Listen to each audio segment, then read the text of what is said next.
Other videos that Savannah and her family released, they were talking directly to an alleged kidnapper. This video is different. She's pleading with the public for help. And we just got a new statement from the FBI just within the last couple of minutes. It's rare for them to give new information during an active investigation, but they are saying that there has been no continued communication with the suspected kidnappers, which when you look at Savannah's video, they may be going in a whole new direction now, Chris. They may be moving on from these ransom notes and looking at other possibilities. The sheriff also just came out and said that they are looking at new leads and that we should expect to see new police activity, ongoing activity at the Guthrie homes. I want to show you what happened on Saturday night, though, because this was interesting and unexpected. We were out at Annie Guthrie's house, which is Savannah's sister, and there were 3 deputies that went out there, and they actually searched that house. They went in with cameras. They documented each room. We could see flashes coming from the different rooms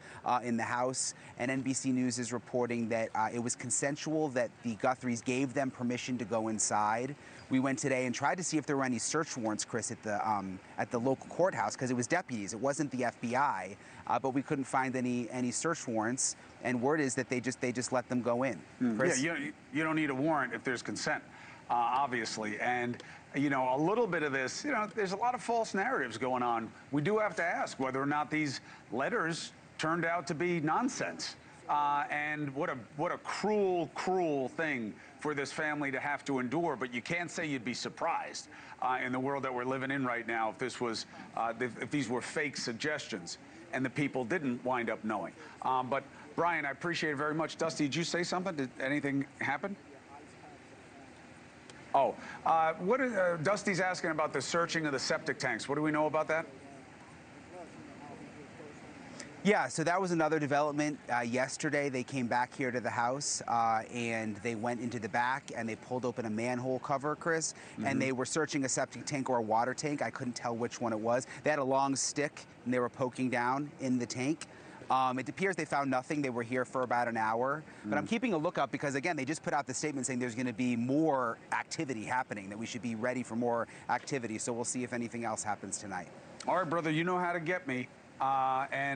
You know, this is just so much anguish in this. We've never seen one like this before.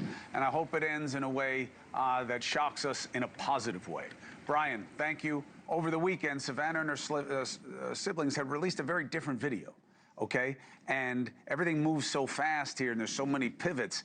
This is why there was such a cause for hope. Look at this one. We received your message and we understand. We beg you now to return our mother to us so that we can celebrate with her. This is the only way we will have peace. This is very valuable to us, and we will pay.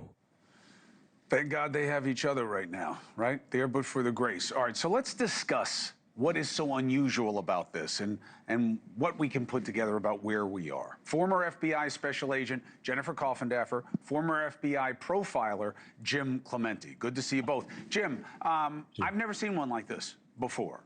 Have you? Not specifically like this. I've worked many hundreds of abduction cases over the course of my career. This one is a little strange because there's a lot of back and forth and inconsistencies. I think you're pointing out about the statements. At first, they were very much directed towards a kidnapper, and now the statement is directed towards the public. I would just add that I would say that there are people out there who know the kidnapper or kidnappers. And that kidnapper or those kidnappers have changed their behavior in the last week or so. They've been under more stress preceding this and are right now. Maybe they called in sick at work or they had some emergency, they had to go out of town, but somebody in the public knows this. And if you know about people who are changing their behavior like this, call the FBI, call the local police. Thank you for watching. Subscribe below and download our NewsNation app right now on your phone, and you will get fact-based, unbiased news for all Americans.